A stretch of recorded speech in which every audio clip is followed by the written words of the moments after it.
पुढची बातमी आपण पाहूया। दमानियांचे आरोप निलेश मगर यांनी फेटाळलेत। जमीन व्यवहाराशी आपला संबंध नाही असं मगर म्हणालेत। 2018 मध्ये कूळ असलेले पासलकर ढमढेरे मदत मागायला आले होते असं त्यांचं म्हणणं आहे। तथ्य न आढळल्यानं तो विषय तेव्हाच सोडला। 2025 मध्ये झालेल्या व्यवहाराशी आपला काहीही संबंध नाही असं मगर म्हणालेत। वेळ पडली तर आपण दमानियांवर कायदेशीर कारवाई करू। अजित पवारांचा कार्यकर्ता असल्यानं आपल्याला टार्गेट केलं जात आहे असं मगर यांचं म्हणणं आहे। निलेश मगर सर आहेत। सर, अंजली दमानिया यांनी गंभीर आरोप केलेत ह्या सगळ्या जमीन प्रकरणात। काय नेमकी तुमची प्रतिक्रिया आहे? असं खरंच झालंय?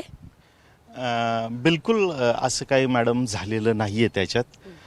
याच्यात दमानिया मॅडम दोन विषय मिक्स करतायत। एक तर गायकवाड हे वतनदार आहेत त्या जमिनीचे आणि त्या जमिनीला कूळ आहेत ढमढेरे आणि पासलकर कंपनी। आणि ती पासलकर कंपनी आणि ढमढेरे कंपनी ही तो ॲक्च्युली सर्व परिसर आमच्या प्रभागात येतो। ते आमच्या जवळचे नातेवाईक आहेत ढमढेरे परिवार।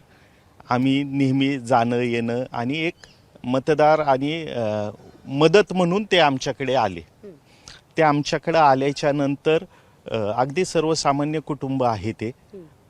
डे टू डे आमचं ज्या दिवशी बोलणं झालं, दादा आम्हाला वेळ नाही। मी म्हणलं मग एवढी जमीन आहे तुमची तर तुम्ही का हे करताय?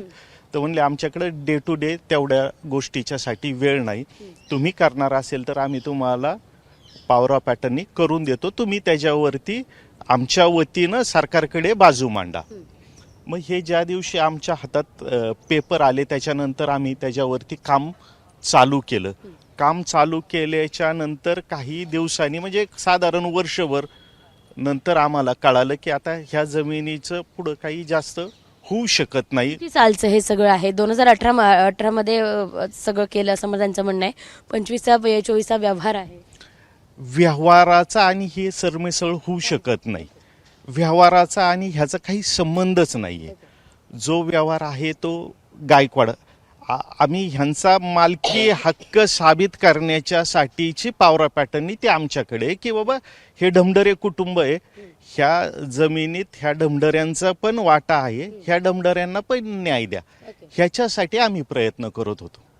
पण आता अंजली दमानियांनी एवढ्या मोठ्या प्रकरणात तुमचं नाव घेतलंय, जर असं सिद्ध नाही झालं तर तुम्ही त्यांच्यावर काही कायदेशीर कारवाई करण्याच्या तयारीत आहात? कारण जिथे तुमचा संबंधच नाही तिथे तुमचं नाव घेतलं गेल्याचं तुमचं म्हणणं आहे। बघा, मी खूप छोटा कार्यकर्ता आहे। हे जे आज काही जे प्रकरण चाललंय ना त्याच्याशी आता फक्त माझं नाव जोडलंय आणि ठीक आहे, त्यांनी त्यांचं जोडलं।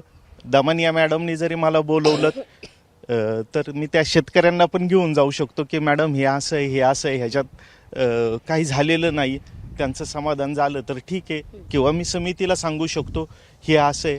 त्याच्यासाठी केस करणं वगैरे म्हणजे मला वाटत नाही आणि उद्या जर भविष्यात जर गरज पडली तर करू। एबीपी माझा, उघडा डोळे बघा नीट।